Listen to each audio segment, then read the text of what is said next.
સો સવારથી સાંજ સુધી રોજ એવા અઘરા અઘરા કિસ્સા આવે છે અને એગ્રેસિવ નેચર ને મતલબ ગુસ્સો અને ગાડો એટલે નીકળે છે. વાત સાંભળી, આ બા આપણા ત્યાં આવ્યા છે. લગભગ કેટલા વાગે બા તમે આવ્યા ઘડી? 9 વાગે. હવાના 9 વાગ્યાના આવ્યા છે. શું નામ બા તમારું? કમરાબા. અત્યારે વાગ્યા છે 7 અને 10. 7 અને 10 થઈ છે. બા અહીંયા 9 વાગ્યાના આવ્યા છે. 10 વાગ્યાના દીકરાને આપણે જાણ કરીએ છીએ કે તમારા મમ્મી આવી ગયા છે. કોઈ આધાર કાર્ડ લાવે નથી, કોઈ ડોક્યુમેન્ટ લાવે નથી અને તકલીફ હતી. શું તકલીફ હતી તમને? મને બહુ માર ઝૂડ બહુ કરતી હતી એટલે હું આવતી રહી. સો કંટાળીને નીકળી ગયા છે અને દીકરાને લગભગ મેં મારી જાતે 28થી પણ વધારે ફોન કર્યા છે. 1 વાગે પર્સનલી મેં ફોન કર્યો, મારા સ્ટાફ ફોન કરતા હતા. 1 વાગે કંટાળીને મેં ફોન કર્યો કે ભાઈ તારે કેટલી વાર છે?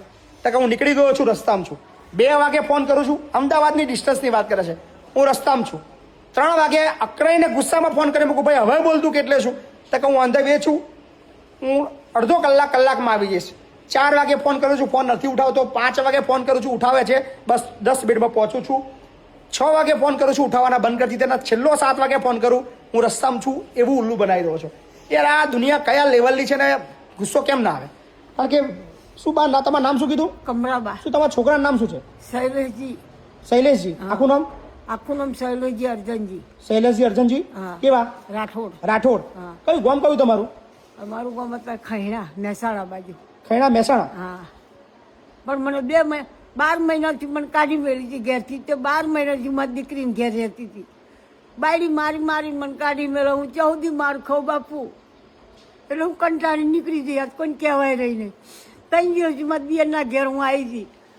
તો દરરોજ આવા 20-25 કિસ્સા આવે છે. અમારો પ્રયત્ન પહેલો એ હોય છે કે એના વાલીને ફોન કરીએ અને વાલીને ફોન કરીને જે પણ વડીલ છે એને આપી દઈએ અને પછી જો કોઈ લેવા ના આવે તો અમે એડમિશન આપીએ. આ અમારી પ્રોસેસ છે. પણ યાર આવું જુઠ્ઠું બોલવાવાળા લોકો પણ દુનિયાની અંદર છે. દીકરાને પણ શરમ નથી આવતી કે યાર આ બા છે.